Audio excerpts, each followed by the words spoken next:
네, 여러분 안녕하십니까? 어, 오늘은 제가 집에서 간단하게 여러분들하고 이제 대화를 좀 하는 시간을 좀 가지려고 합니다. 어, 네, 반갑습니다. 저희는 페이퍼 프로그램이고요. 사실 최근 들어서 올해는 특히 코로나의 여파로 좀 뭐랄까요? 좀 많이 좀 좀 스타트업 커뮤니티의 분위기가 많이 다운돼 있으리라는 생각을 좀 했었어요. 근데 사실 그렇지가 않습니다. 뭐 오히려 뭐랄까요? 이제 그 원격으로 이런저런 이벤트들이 인제 온라인으로 바뀌고 좀 이런 경향은 있는데 딱히 뭔가 이렇게 많이 바뀌어서 뭔가 '침체가 됐다.' 이런 느낌은 잘 없는 것 같아요. 그래서 뭐 굉장히 제 개인적으로도 그렇고 회부 프로그램 전체적으로 봤을 때도 굉장히 다행이라는 생각을 합니다.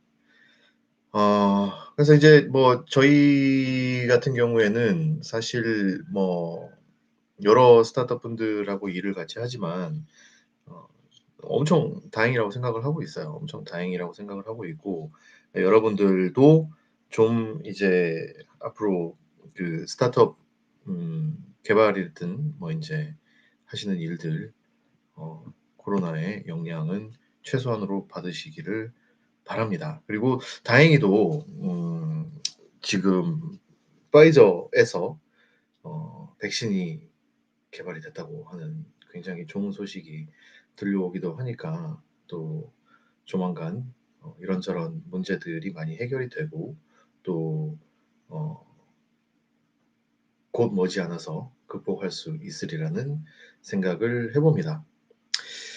그런 의미에서 오늘은 위기 극복이 굉장히 좋은 주제가 되겠네요.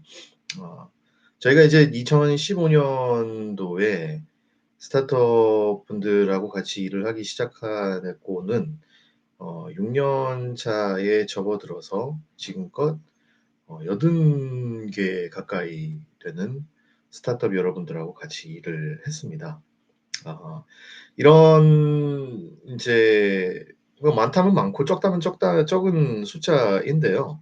어 사실 제 입장에서는 그렇습니다. 이제 더 많은 스타트업 분들이 좀 이제 더 좋은 기회들 그리고 더 좋은 제품 개발을 하고 더 좋은 실력을 쌓고 이러는 거를 바라는데 당연히 일정 시간이 지나고 나면은 어떤 팀은 굉장히 두각을 나타내기 시작을 하고 어떤 팀은 그렇지 못하는 경우들이 인제 보일 수밖에 없죠.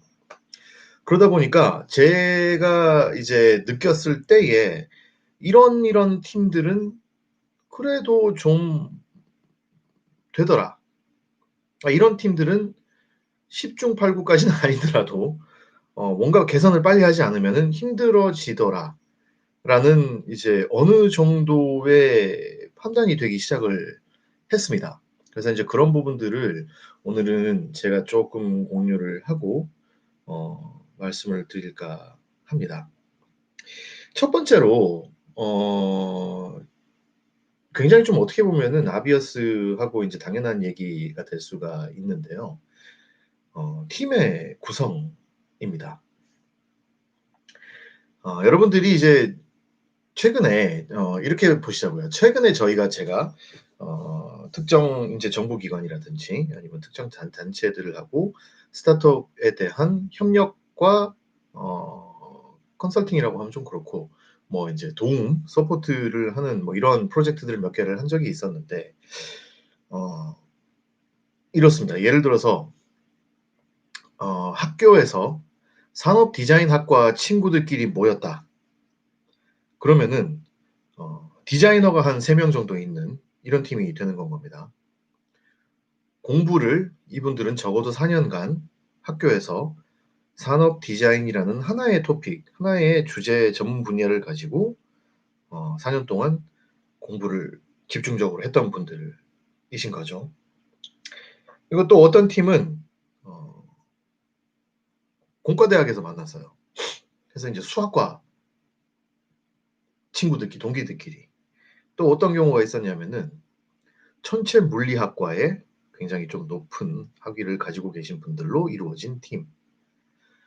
조금 이렇게 편향된 구성원들을 인제 가지고 있는 팀들이 꽤 있었습니다. 이게 무슨 얘기냐면은 음 스타트업을 하시려면은 사업을 하려면은 어떤 분은 영업을 담당을 하셔야 되고 어떤 분은 개발을 담당하셔야 되고 어떤 분은 유통을 담당하셔야 되고 어떤 분은 디자인을 담당하셔야 되고 어떤 분은 일반 관리를 하셔야 되는 분도 있죠.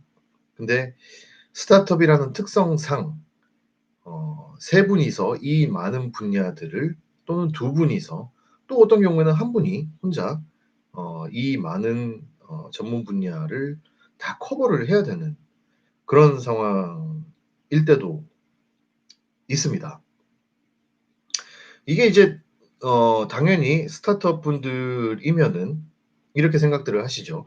'당연히 이건 다 내 일이고 당연히 내가 다 해야 되는 거고 당연히 어 스타트업이기 때문에 이런저런 어려움이 있을 수밖에 없다. 감수해야 된다.' 틀린 말씀 아니십니다. 당연히 어 그런 부분도 일부분 당연히 큰 부분 있죠. 근데 이제 어 제가 외국 스타트업들하고 한국 스타트업들하고 이렇게 어 골고루 이렇게 만나 보면서 느꼈던 점은 외국 스타트업의 경우 그런 부분에 대한 카운터 메저가 대응 방법이 한국하고는 좀 많이 다르더라라는 겁니다. 내가 모르면 걔네들은 어떤 식으로 생각을 하냐면은 내가 모르면 누군가 아는 사람을 데려와야 되고 데려올 수가 없는 상황이라고 한다면은 '내가 요번 라운드에 투자를 받아서 요 분야의 전문가에게 컨설팅을 받아야 되겠다.' 근데 우리나라는 대부분의 경우 '배워야지. 내가 해 봐야지. 구글을 찾아봐야지. 조사를 해 봐야지.' 이런 식의 인제 대응법을 찾으시더라라는 건 겁니다. 어느 쪽이 맞다라고 얘기는 하기는 참 어려울 것 같아요. 워낙에 구글이든 온라인에서 찾을 수 있는 정보의 양이 방대하고 컨설턴트하고 일을 한다고 하더라도 제대로 된 정말 영양가 있는 조언을 해 주는 그 맞는 방향을 제시를 해 주는 컨설턴트는 많지 않다. 많지 않은 게 아니라 찾기 힘들 매칭이 되기가 어렵다. 나하고 잘 맞는. 그렇게 보는 게 맞겠네요.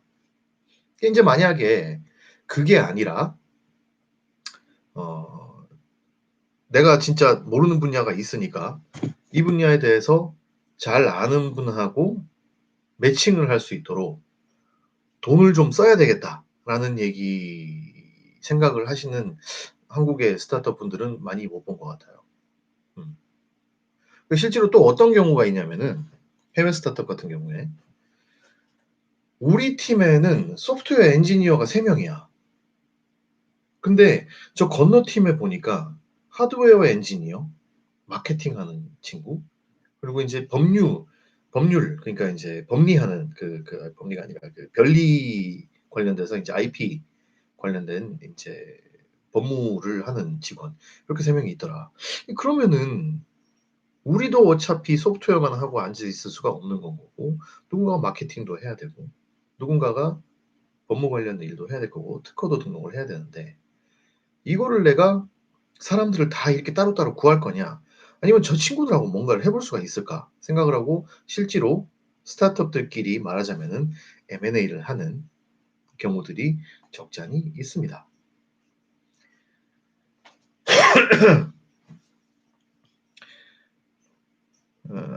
그렇죠. 맞습니다. 존 리 이분이 지금 말씀하시는 말씀이 "스타트업 운영하면서 전문 분야가 아닌 다른 분야의 업무를 습득하려면 많은 시간 투자가 필요한데 현실적으로 쉽지 않아 잘 아는 사람을 찾거나 도움을 주죠. 당연하죠. 당연한데 잘 찾아지십니까 여러분? 어 저는 이렇게 보면은 제가 봐도 어려우실 것 같아요. 그러니까 뭐 제가 인제 뭐 어느 특정 단체를 얘기를 하는 게 아니라 거의 모든 우리나라의 액셀러레이터 프로그램이나 인큐베이팅 프로그램들을 보면은 사실 좀 '저게 맞는 조언일까?' 그러니까 현업에 있는 분들이 해 주는 현실적인 조언이면은 굉장히 좋을 수가 있죠. 근데 이제 아닌 경우들도 많더라는 건 거죠. 인제 무상으로 그런 인큐베이팅 조직이나 시설에서 해 주는 그런 이제 어 조언들이 현실적으로 인제 국내에서는 적어도 이 영양가가 있는 경우들을 죄송하지만은 많이는 못 본 것 같아요. 분명히 있긴 있습니다. 저도 그런 일을 하는 사람 중에 하나고 음 저는 제가 스스로는 이제 제가 좀 영양가가 있는 사람이라는 생각을 하고 싶기는 해요. 그래서 이제 뭐 저는 이렇게 이런저런 그 스타트업 분들을 만나 뵀을 때 팀 구성에 대해서 고민을 하시고는 계시는데 뭔가 이렇다 할 딱 떨어지는 대안이나 해결책을 이렇게 딱 내놓을 수 있는 분들은 많이 못 뵌 것 같아요. 당연한 건 겁니다. 쉽지 않습니다. 왜냐하면은 사람들을 고용을 한다라는 거는 그 쉽지 않은 거죠. 안 그래도 빠듯한 재정 상태에서 스타트업 여러분들이기 때문에 뭐 이거를 쉽게 이렇게 어 사람을 이렇게 덜컥 이렇게 고용을 하거나 아니면은 또 컨설턴트가 됐든 뭐가 됐든 이렇게 큰돈을 이렇게 턱 이렇게 거기에 이렇게 투자를 하거나 하기 쉽지 않다라는 거는 분명히 맞는 말씀이신 것 같습니다. 그럼에도 불구하고 중요하다라는 건 겁니다. 투자자들 사이에서도 투자를 하는 사람들 사이에서도 실제로 이렇습니다. 아이템은요. 여러분들이 개발을 하시고 인제 영업을 하시려고 하는 아이템은 사실 어떻게 보면은 여러분들의 팀 구성, 여러분들 개개인의 능력 이런 것들보다는 쪼끔 덜 중요할 수도 있습니다. 왜 그러냐면은 어 스타트업이 인제 어떤 아이템을 하나 개발을 해서 그 아이템으로 성공을 한다라는 거는 정말 쉬운 일이 아니잖아요. 그럼 이제 투자자 입장에서 봤을 때 저 친구들이 만약에 이 아이템으로 안 된다라고 한다면은 정말 빠른 시간 안에 아이템을 피보팅하고 다른 방향으로 추진을 해 나가는 저력이 있고 맷집이 있는 팀일까라는 걸 또 어떻게 보면은 더 중요하게 생각하는 VC들이나 투자자들도 굉장히 많다고 생각합니다. 그리고 이제 두 번째로 넘어가서 본다면은 플래닝에 시간을 굉장히 많이 쏟는 팀이 성공 가능성이 굉장히 높다고 생각을 합니다. 여러분들이 당연히 시장 조사를 하실 거고 시장을 이렇게 리서치를 하시면서 나온 결과를 가지고 '언제쯤 이 제품을 런칭을 해야 되겠다.'라는 판단을 하시게 되죠. 조만간 아이폰 12가 출시가 되고 거기에 맞는 액세서리류들이 쏟아지기 시작할 건데 모바일 액세서리를 하시는 분들은 어떻게 보면은 굉장히 중요한 타이밍이라고 생각을 하시고 몇 달 남지 않았지만 마지막 박차를 가해서 아이폰 12의 출시에 맞춰서 이런 액세서리류들을 런칭을 해야 되겠다.'라고 생각하시는 분들도 분명히 있으실 겁니다. 그런데 간과해서는 안 되는 거는 짧은 시간에 이 넓은 시장을 수십 조, 수백 조가 되는 모바일 액세서리 시장에 아이템을 레드오션의 아이템을 런칭을 하는데 기획과 준비 기간이 수개월에 불과했다. 십중팔구 어려워질 수가 있다고 생각합니다. 그 짧은 시간 안에 정말 그 넓은 어 시장을 다 커버를 할 수 있는 뭔가가 나온다? 어렵지 않을까요? 어 이런 경우는 무조건 분명히 있을 수 있습니다. 여러분들이 생각하시기에 크라우드 펀딩을 했어요, 예를 들어서. 그래서 3만 개를 팔았어요. 5만 개를 팔았어요. 그럼 여러분들은 이제 당연히 생각을 하시겠죠. '와 5만 개. 와 10억 대박이다. 5억 대박이다.' 이러면은 요번 제품 만들고 금형 파고 물건 보내고 다음 프로젝트를 준비할 리소스가 모이겠다. 그러니까 문제는요 거기가 아니라 3만 개, 2만 개, 1만 개 뭐 이런 수량을 뭔가를 만들어 줄 제조사를 찾는 것부터가 힘드실 겁니다. 결코 많은 수량이 아니거든요. 제품에 따라서 하루 이틀이면은 끝나는 수량이죠. 하루 이틀 그 제품 생산하려고 라인을 턱 하고 비워주는 제조사는 생각보다 찾기 어려우실 수가 있습니다. 그리고 또 고민하셔야 되는 게 3만 개, 5만 개를 만들면서 수백만 개, 수천만 개를 만들어서 파는 대기업들 제품의 가격하고 경쟁을 했을 때도 가격 경쟁력이 있어야 된다. 수량이 낮아지면 당연히 제조 단가는 올라가겠죠. 몇 프로가 됐든지 간에.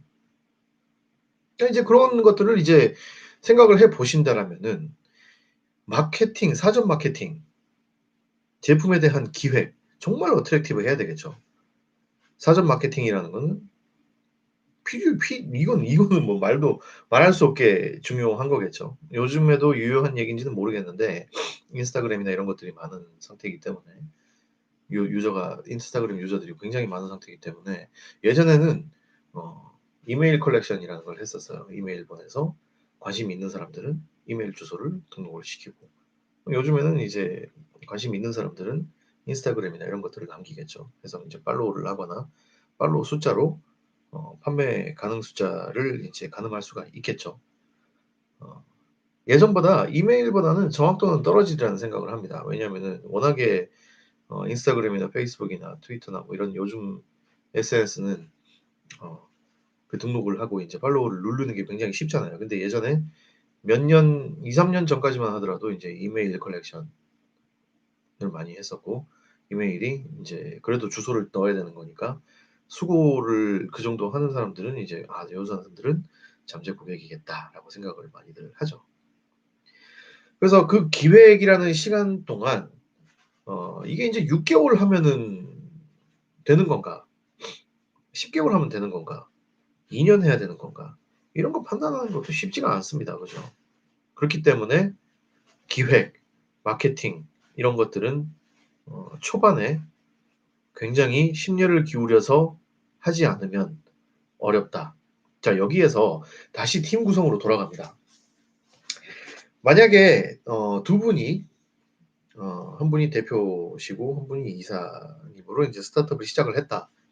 그러면은 이 두 분이 누군가는 개발을 계속 하셔야 되고 누군가는 제가 인제 방금 얘기한 기획이라는 거에 집중을 하셔야 되는 분이 되는 건 겁니다. 쉽지가 않겠죠. 누구는 이거를 둘 다 이렇게 집중을 해 가지고 한다라는 거는 사실 쉬운 얘기는 아닐 수가 있습니다. 그죠? 그럼 이제 분담을 할 수 있는 팀이 있어야 된다라는 거는 어떻게 보면 당연한 얘기가 되는 거죠.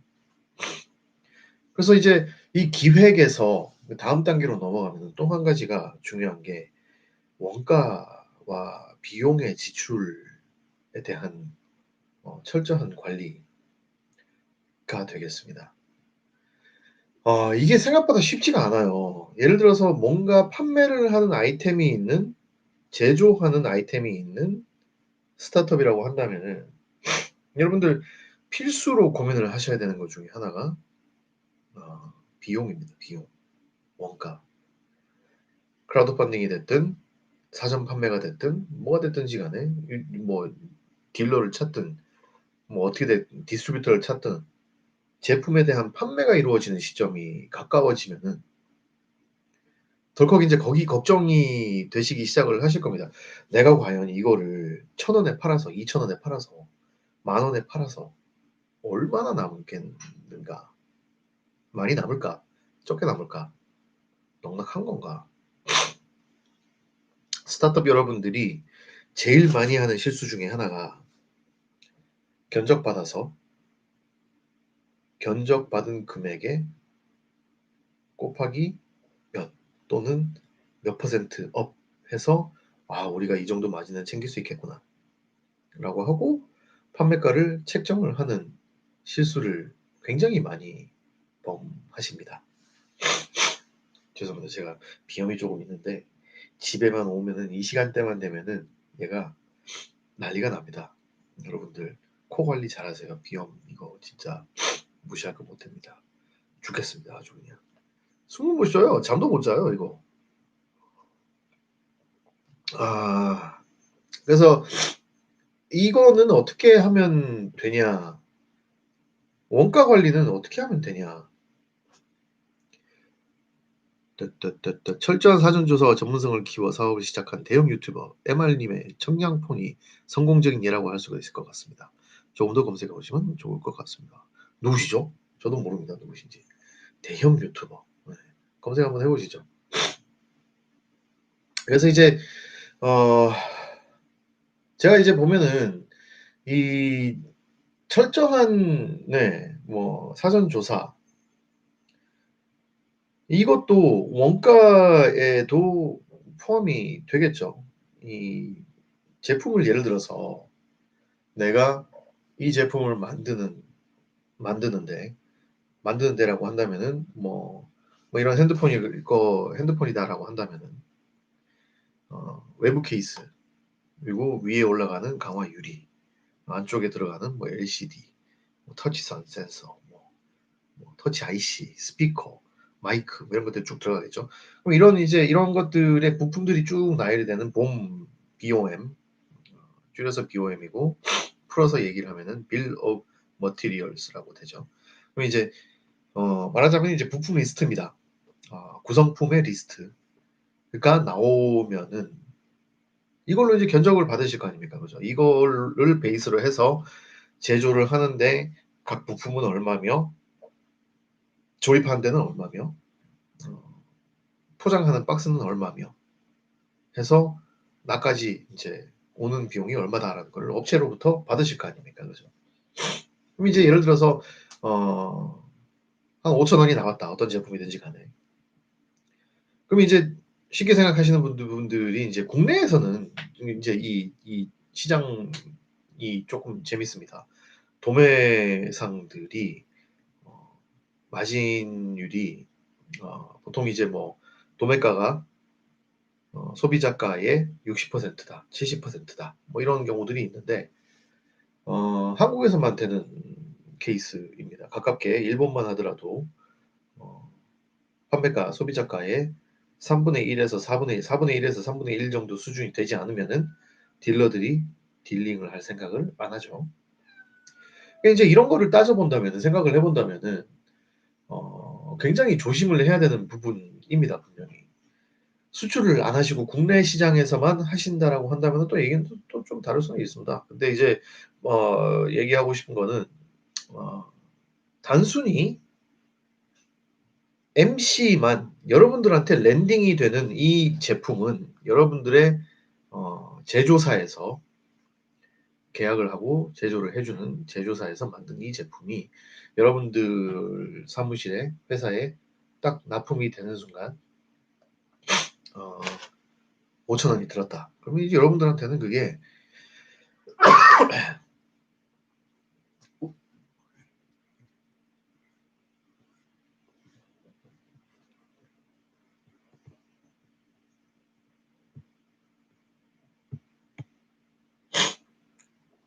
뭔가 인터넷이 끊겼다 붙은 느낌입니다.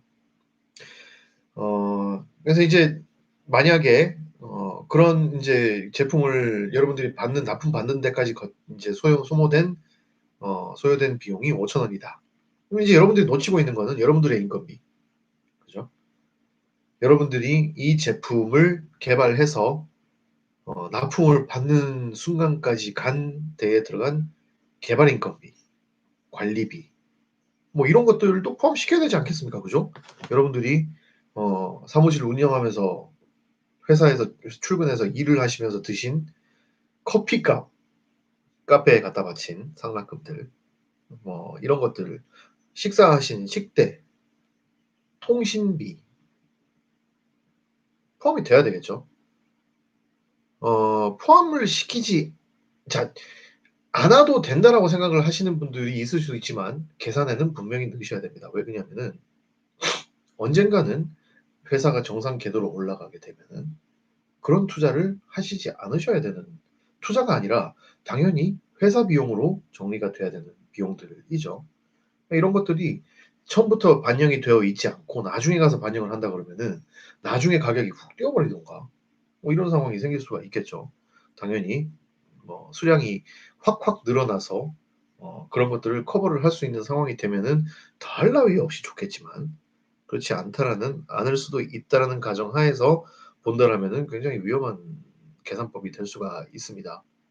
그래서 여러분들이 저희가 이제 제가 이전에 했던 세미나 내용 중에 원가 계산은 이렇게 하는 거다. 저도 원가에 대한 전문가는 사실 아니지만 그래도 원가 계산을 할 수 있는 이제 테이블을 이렇게 양식을 만들어서 배포를 한번 한 적이 있었습니다. 다음에 저희가 페이퍼 프로그램에서 그런 내용으로 세미나를 한번 더 할 계획이 있습니다. 워낙 그때 그 내용을 한번 더 해달라고 하시는 분들이 있었기 때문에 한 번 더 할 생각을 하고 있고요. 기획이 되면은 저희가 다시 공지를 올리겠습니다.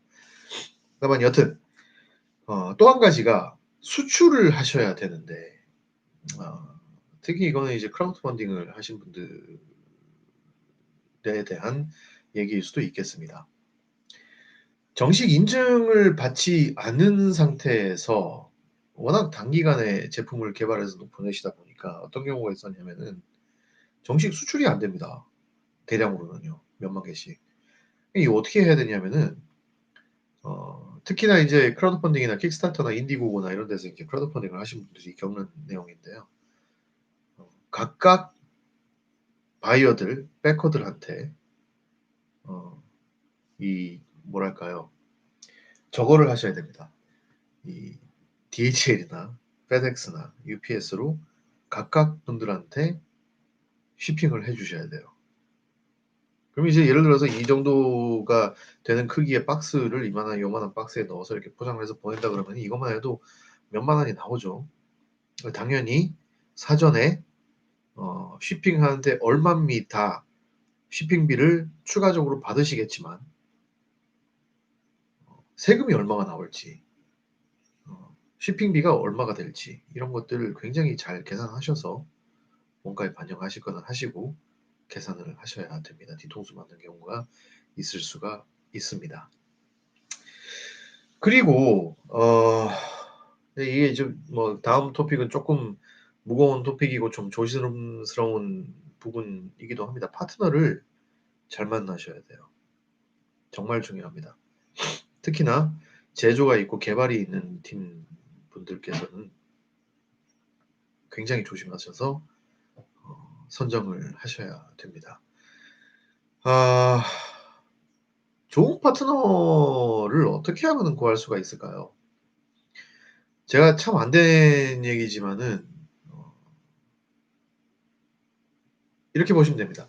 국내에 꽤 많은 스타트업 분들이 있고 꽤 많은 엑셀러레이터 프로그램이 있고 꽤 많은 정부기관에서 지원 사업들을 하고 있습니다.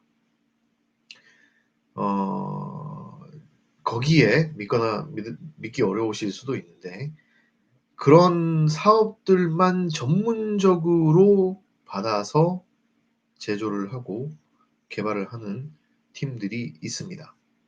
어, 이런 건 거죠. 그분들이 안 좋다는 얘기를 하는 게 절대 아닙니다. 다만 굉장히 많은 스타트업 분들하고 상대를 하시는 분들이기 때문에 스타트업에 대한 생리, 스타트업 분들의 약점, 스타트업 분들의 힘든 부분을 알고 있는 분들이기 때문에 선정을 하실 때 더 조심을 하셔야 될 수도 있다라는 얘기를 드리는 겁니다.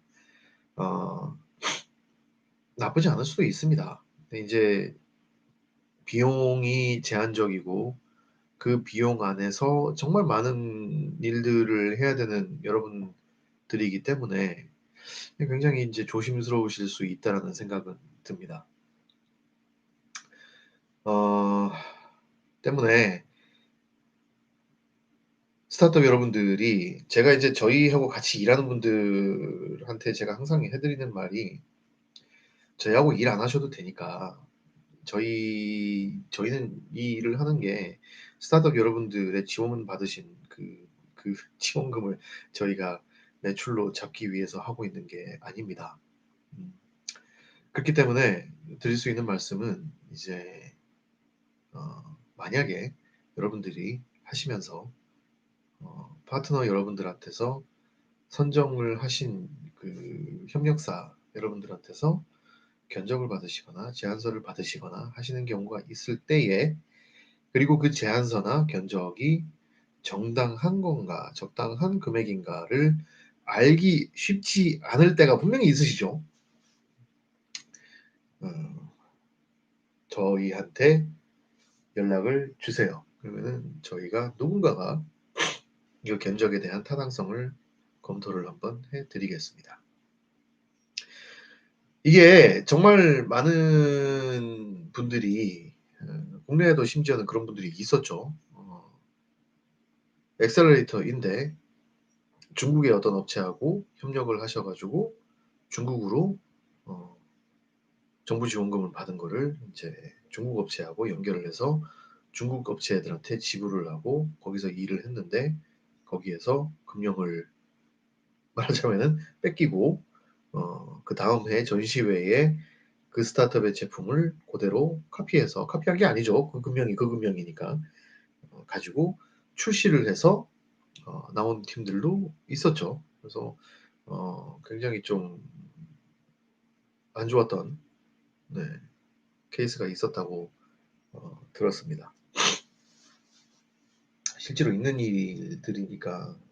중국은요 가셔도 됩니다. 중국에서 제조를 하고 하는 게 나쁜 선택지가 아니에요. 단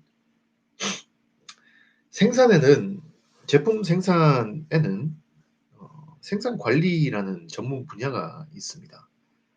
어 개발에도 당연히 개발 PM이 있죠. 중국에서 개발을 하시고 계신다면은 중국에 누군가를 보내 놓으실 수 있는 상황이 아니라면은 비추. 이거는 중국뿐만이 아니라 베트남이시든 어디든 마찬가지일 겁니다. 현장에 가 있을 수 없는 곳에서 뭔가 프로젝트를 수행을 한다라는 거는 좋은 생각이 아니실 수가 있습니다. 그렇겠죠, 당연히. 생산.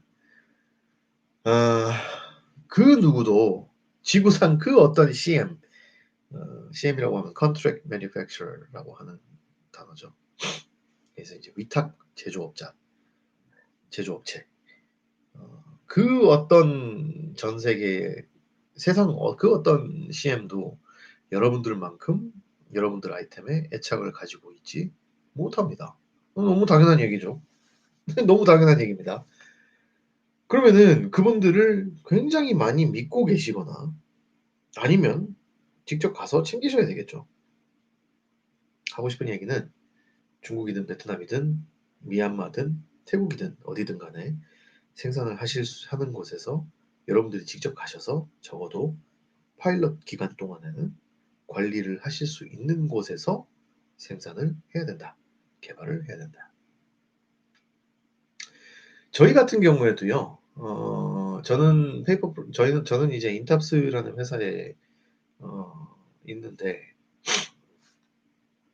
인탑스가 이제 베트남에도 사업장이 있고 중국에도 사업장이 있고 미국에는 파트너사가 있고 이게 있습니다.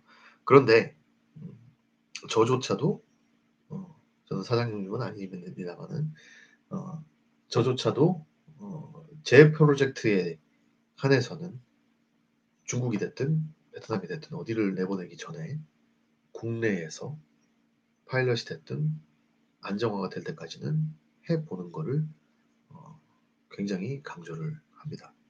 저희 회사 프로젝트도요. 저뿐만 아니라 저희 사장님도 그렇게 말씀을 하실 때가 굉장히 많죠. 당연히 가까이 제가 있기 때문에 가까이에 어 관리를 할 수 있는 곳에서 개발팀이 있는 곳에서 최대한 개발을 해서 내보내고 뭐 이런 것들을 어 좋아합니다. 항상 그렇게 해낸다는 건 또 아닙니다. 어떤 프로젝트들은 현지에서 개발을 해서 현지 생산 기술팀들이 하는 경우에는 당연히 거기에서 그냥 처음부터 끝까지 다 하는 경우들도 있죠. 어 또 뭐가 있을까요?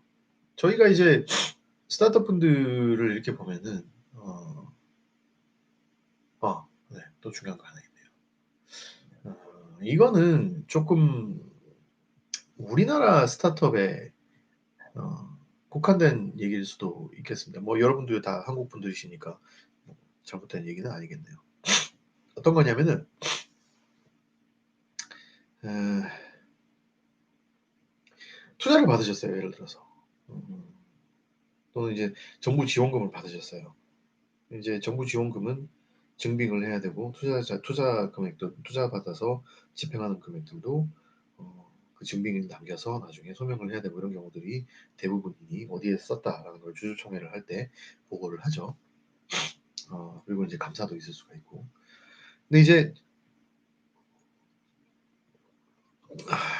어떤 경우들을 좀 봤냐면은 우리나라 스타트업 분들은 해외 스타트업 같은 경우에는 제가 그 실제로 미국의 스타트업을 만나러 이렇게 가면은 그분들의 집이나 그분들의 아파트, 그분들의 진짜 그 왜 빌 게이츠나 뭐 스티브 잡스가 자기네 집 차고에서 사업을 시작을 했다. 뭐 이런 얘기 많이 들으시잖아요. "여기에서 시작했음." 이러면서 왜 그 포스터도 있고 하잖아요. 그런 데를 간 적이 꽤 있습니다. 근데 이제 우리나라 스타트업 분들은 그렇게 하는 분들이 거의 없죠. 이제 이유는 이제 워낙 정부의 지원 시스템이 잘 돼 있고 어 오피스 스페이스를 얻어서 이렇게 사업을 하실 수 있는 분들이 적지 않기 때문에 뭐 다행이라고 생각을 합니다. 그게 인제 '항상 좋은 건가?'라고 생각을 하자면은 또 어 다른 얘기가 될 수 있겠지만 정말 다행인 건 겁니다. 공짜로 말하자면은 무상으로 오피스 스페이스를 줄 수 있는 팀이 곳이 있다라는 거. 근데 저는 또 이렇게 생각도 합니다. 너무 스타트업 하기가 편해요, 우리나라는. 정말 어 지원금 받기도 저는 솔직히 말씀드리면은 '야 이런 아이템도 지원금을 받는구나.' 싶은 정도로 지원금 받기가 상대적으로 쉬운 것 같습니다. 나쁜 건 아니죠. 그런데 나쁜 영향을 줄 수도 있더라고요. 어떤 경우냐면은 제가 인제 한국 분들한테 인제 많이 받는 인상이 쉽다 보니까 다 쉬운 줄 안다. 이런 얘기하면은 인제 뭐 좀 꼰대 같은 느낌이 나기도 하죠, 제가. 근데 이제 공개하는 것 같은 느낌을 받으시는 분들도 있더라고요. 근데 이제 이런 건 거죠. 너무 쉽게 하다 보니 결말도 쉽게 끝나 버리더라. 어 간절함이 쪼금 모자라다? 그 인제 저는 인제 느끼는 게 이렇게 느낍니다. 그분들이 당연히 여러분들이 한국에 있는 스타트업 분들이 다 그렇다는 것도 아니고 당연히 어떻게 보면은 쉽게 뭔가 창업을 해볼 수가 있고 뭔가 내가 하고 싶은 것들을 해볼 수 있다라는 거는 굉장히 복 받은 환경이죠. 분명합니다. 근데 어 조심을 하지 않으면 안 된다라는 거는 사업이거든요. 여러분들이 하려고 하는 거는 사업입니다. 비즈니스입니다. 학교에 계실 때 했던 프로젝트가 아니라는 건 거죠. 여러분들이 망하면은 여러분들을 보고 따라가고 있던 직원분들도 망하게 되는 겁니다. 그죠? 그분들의 회사의 대표는요. 어떻게 보면은 그 자기한테 자기를 위해서 일을 해 주고 있는 당연히 일을 해 주는 사람들은 월급을 보고 일하는 경우가 더 많기는 하겠지만 어떻게 됐건 간에 그 월급을 줄 수 없는 상태가 돼 버리면은 그분들의 인생의 방향이 바뀌어 버리잖아요. 굉장히 큰 책임이죠. 그래서 상계 사장 그 모든 사장님들 정말 존경합니다. 그 중압감과 그 스트레스를 다 받아내시면서 극복하시고 계신 여러분들 정말 존경받아 마땅하고요.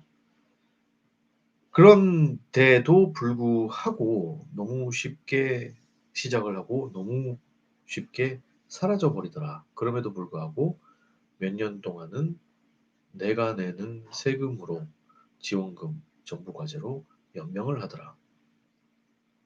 바람직한 방향은 아니라고 봅니다. 지원금으로 해보시고 싶으신 것들을 해보실 수가 있고 피보팅이 필요하다면 피보팅을 빠르게 하고 하는 것들도 어떻게 보면 굉장히 중요하고 굉장히 다행스러운 여건이라고 볼 수는 있죠. 그렇다고 하더라도 그게 바람직하다라는 거하고는 또 다른 얘기인 것 같습니다. 경아 김님, 김경아님, 생산관리 필. 무지막지하게 중요합니다. 스스로 하시기 힘드시면은 생산관리를 정말 여러분들처럼까지는 아니더라도 근접하게 관심을 가지고 해줄 수 있는 팀을 만나시기 바랍니다.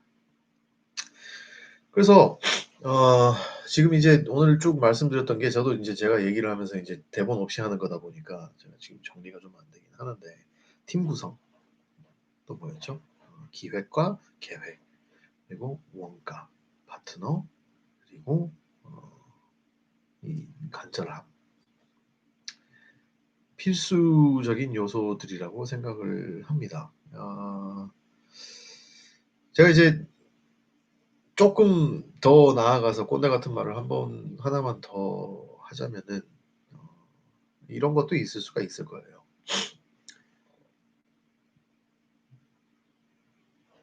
돈을 지원금을 받으시면은 어, 그 지원금이 헛되게 쓰이지 않도록 국민 여러분들의 세금입니다.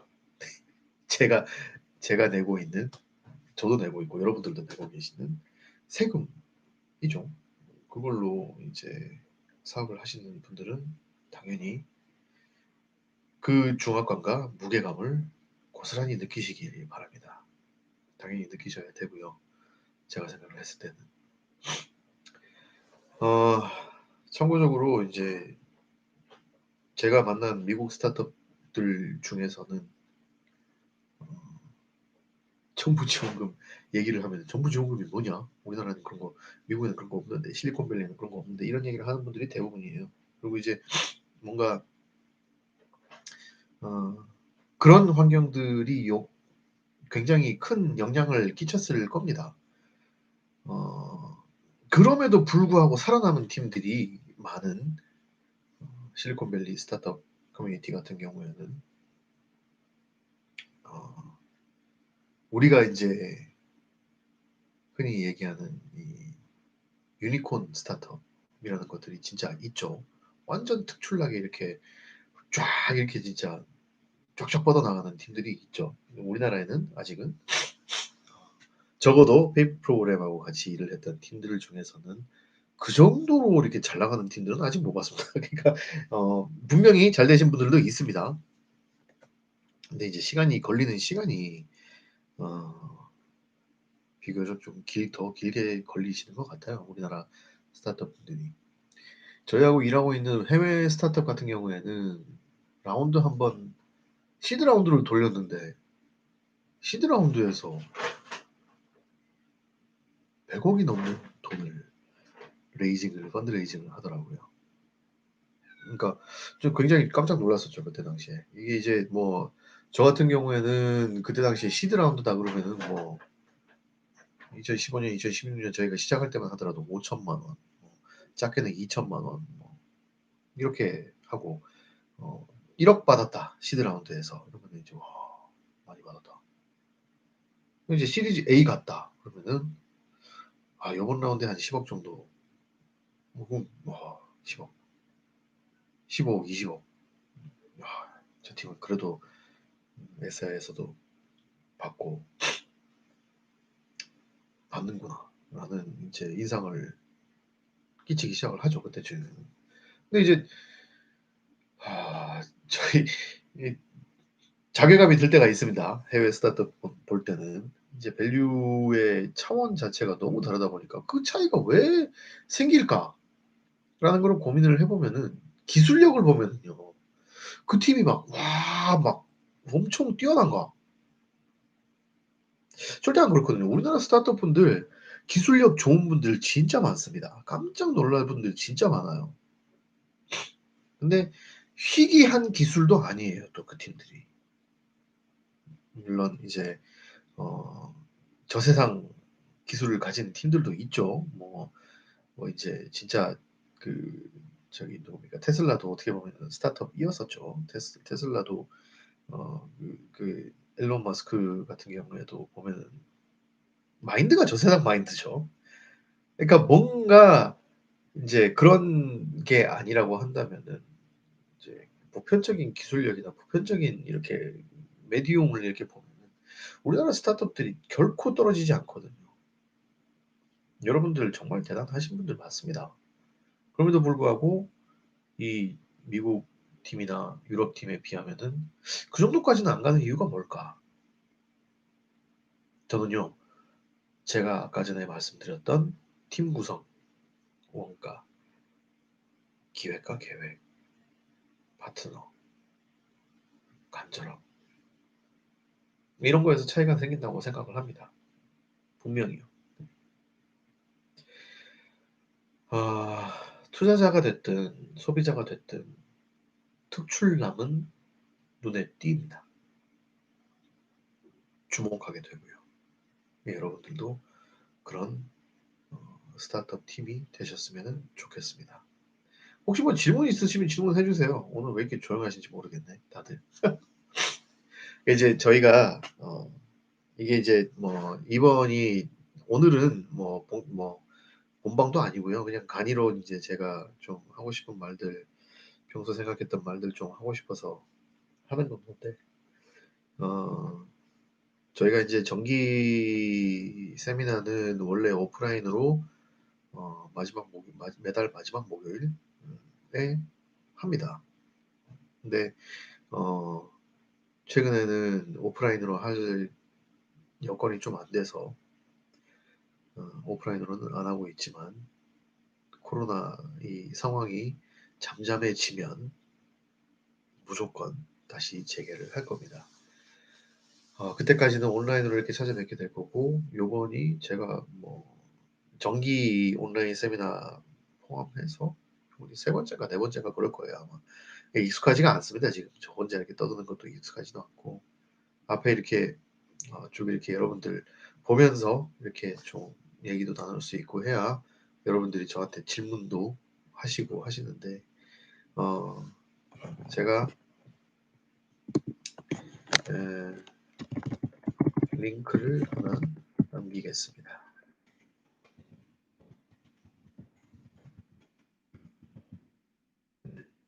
성화하려고 굉장히 노력을 많이 하고 있는 저희 포럼입니다. 많이 들어와 주시고요. 거기 들어오셔서 제가 오늘 여기서 이제 자막이래. 실시간 채팅이 됩니다. 실시간 채팅이 되지만 뭔가 좀 이렇게 말씀을 좀 남기고 싶으신 게 있거나 질문을 하시고 싶으신 게 있으시면 언제든지 포럼에 글을 남겨주시면은 저희가 소위껏 답을 하거나 아니면 여러분들의 선배 스타트업 분들이나 동료 스타트업 분들이 경험자분들이 어, 답변을 또 대신 저희를 대신해서 하시는 분들도 있습니다. 민박님, 뭐 좋게 생각해 주셔서 감사합니다. 근데 이게 그런 것 같아요. 이게 이제 제가 아무리 이렇게 얘기를 해도 받아들이시는 분들이 조금 어, 심지어는 기분 나빠하시는 분들도 있더라고요. 제가 이런 얘기를 하면은 이런 게 중요하다, 저런 게 중요하다. 이러면은 "아니 네가 뭔데 나한테 우리한테 훈계질이냐." 이런 얘기를 하시는 분들도 있더라고요. 근데 이게 이렇습니다. 제 입장에서는요. 너무 안타까울 때가 있어요. 제가 제일 안타까울 때는 어떤 때냐면은 누가 봐도 잘못된 길인데 자기 아이템에 대한 과신. 누가 봐도 저거는 뭔가 순서가 잘못됐는데 이게 맞다고 가시는 분들. 그리고 경험자 선배분들의 조언이나 얘기를 가볍게 들으시는 분들 이런 분들을 만나면은 제가 참 안타깝습니다.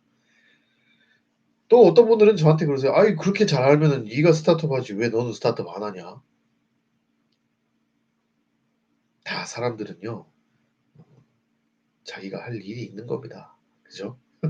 저는 사장이 될 대표가 될 또는 스타트업의 구성원이 되어서 이런 그릇이 아직은 아닌 건 거죠. 뭐 그죠?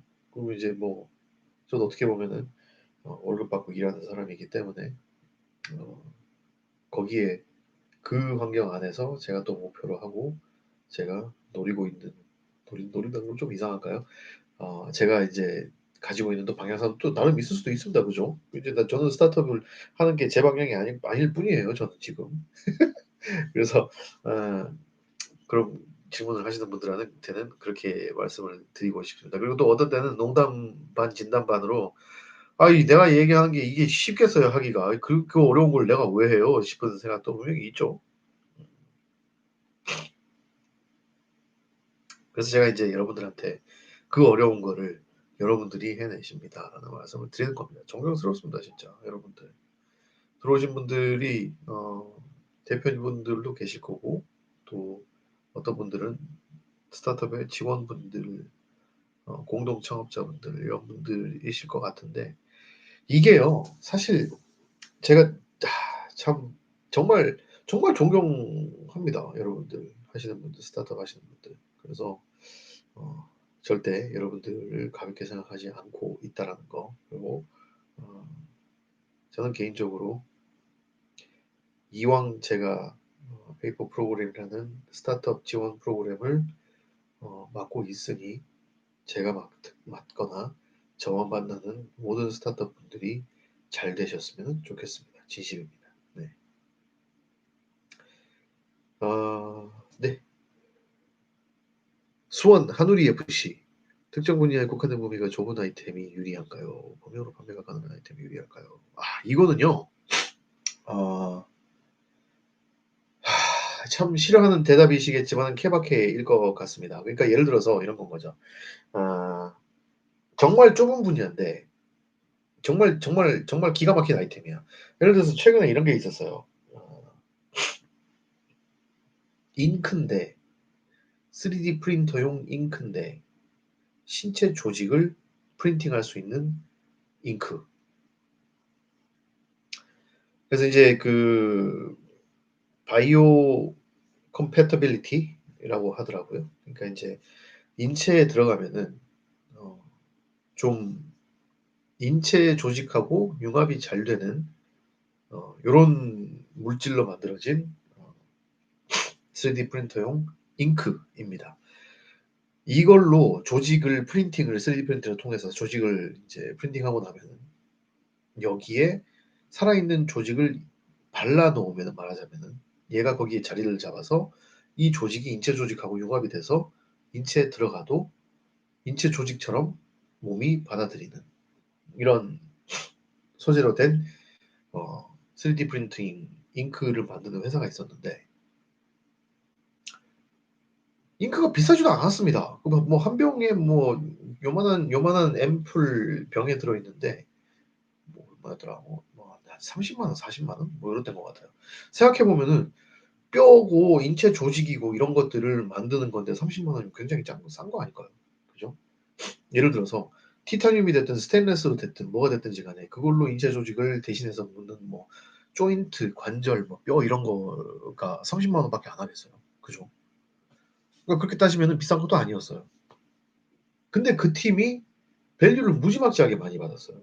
이거는 임팩트가 어느 정도 의료계에 한해서이지만 끼치는 임팩트가 굉장히 크잖아요. 그죠? 그럼 그 밸류가 굉장히 올라가겠죠.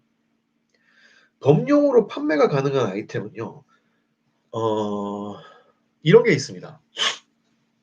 경쟁 상태가 많다는 거는 범용으로 판매가 된다라는 거는 경쟁 상태가 많다는 얘기가 될 수 있겠죠. 그럼 무슨 얘기가 되냐면은 그 많은 경쟁사들 중에 특출나지 않으면은 판매가 안 된다는 거겠죠. 네. 미국, 유럽 등에서 규모가 큰 투자가 이루어지는데 비즈니스 업스케일도 이유가 있는 것 같아요. 마켓 사이즈 상승. 맞습니다. 네. 당연히 그렇죠. 그런데 요즘에는 이 마켓 사이즈라는 거는 사실 여러분들이 마켓 리서치를 하실 때 한국만 보시나요? 절대 아니잖아요. 미국 애들도 마찬가지라는 건 거죠. 글로벌 마켓을 보지 미국 마켓 하나만 보고 죄송합니다. 스타트업을 하는 분들은 많지 않을 겁니다. 네. 그래서 어차피 스타트업 여러분들이기 때문에 글로벌하게 좀 보셨으면 좋겠어요. 예, 리서치도 글로벌하게 하시고. 네. 아, 맞다. 이런 경우가 있었습니다. 저희가 이제 뭐 스타트업을 한 군데 만났는데 어느 정도 이렇게 리서치를 자기네들이 했다. 그러면서 이제 저희한테 보여주죠. 여러분들도 이제 IR 자료를 만드실 때 분명히 그런 걸 할 겁니다. 전 세계의 시장이 이 아이템에 대한 시장이 10조다. 우리는 2025년까지 이 시장의 2%를 가져오는 거를 목표로 하고 있다. 굉장히 좋은 목표죠. 근데 디테일이 하나도 없는 목표죠. 근데 이제 저희가 만나서 같이 일을 했던 스타트업 중에 이런 리서치 결과를 가져온 팀이 있었습니다. 제가 지난번 세미나 때도 말씀을 드렸었는데 이 아이템은 전 세계적으로 10조 아이템인데 이 중에 50% 이상의 시장이 미국에 있다. 미국 안에서도 특히 동부에 있는 이 회사가 이런 아이템을 굉장히 많이 딜리브를 하는데 1위 회사다. 우리가 거기를 처음에는 공략을 해서 거기를 한번 들어가 보려고 했었는데 이 회사에는 이미 비슷한 제품을 납품을 하고 있는 A, B, C 벤더가 있고 이 사람들이 가격이 굉장히 낮게 책정이 되어 있다. 우리가 지금 현재 시점에서 여기에 들어가서 경쟁을 한다는 것은 내 살 까먹기가 될 수 있을 것 같다. 그래서 우리는 넘버원 업체인 그 업체를 배제하고 넘버2 업체를 가기로 했다. 넘버2 업체는 넘버1 업체에 비해서 규모는 시장 규모는 3분의 1 정도밖에 안 되지만은 납품하는 회사가 한 군데밖에 없고 가격적으로 봤을 때 아이템 자체를 놓고 봤을 때 우리가 경쟁력이 충분히 있을 수가 있을 것 같다.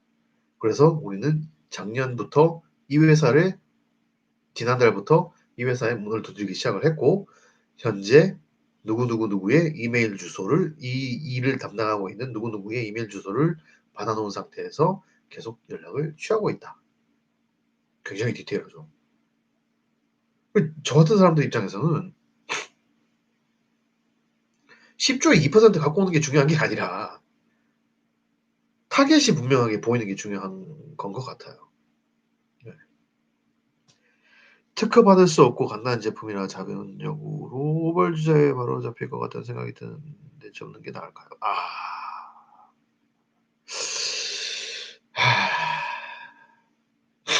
이거는요 이렇습니다.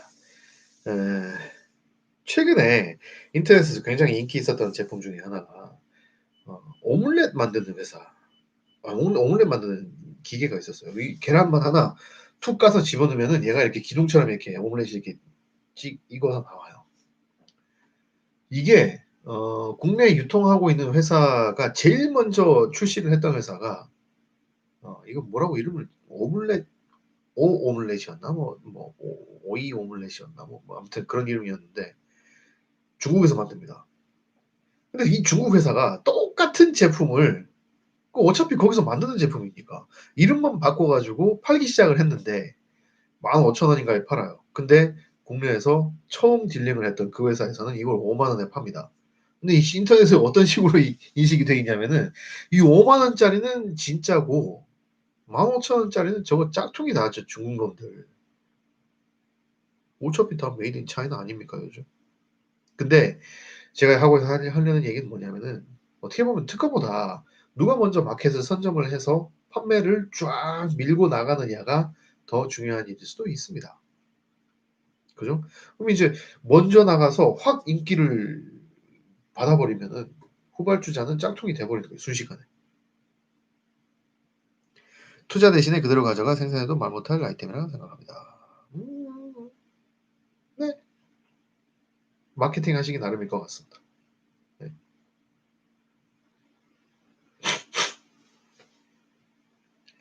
아, 어떤 스타트업은요, 최근에 만난 스타트업 분들은 실제로 특허를 내는 게 의미 없다라고 생각하시는 분들도 있더라고요. 어차피 어떻게든 표해가면은 청구항이라는 게 있죠, 특허에 보면. 수십 개의 청구항이 있을 수가 있습니다. 쭉 이제 수십 개 라인이 있을 수가 있는데 그 중에 하나만 다르면 됩니다. 특허를 다시 등록을 내 특허로 등록을 하는데 굉장히 유사한데 뭔가 이 팀하고 뭔가 엮이는 게 있고 섞이는 게 있어서 불안하다. 뺏기지 않을까 고민을 하는데 당연히 말하자면 뺏기 어떻게 보면 굉장히 쉬운 거죠. 청구항 중에 하나만 다르면 되니까. 의미 없다고 생각하는 분들도 있습니다. 특허가. 네. 또 다른 질문이 있으실까요?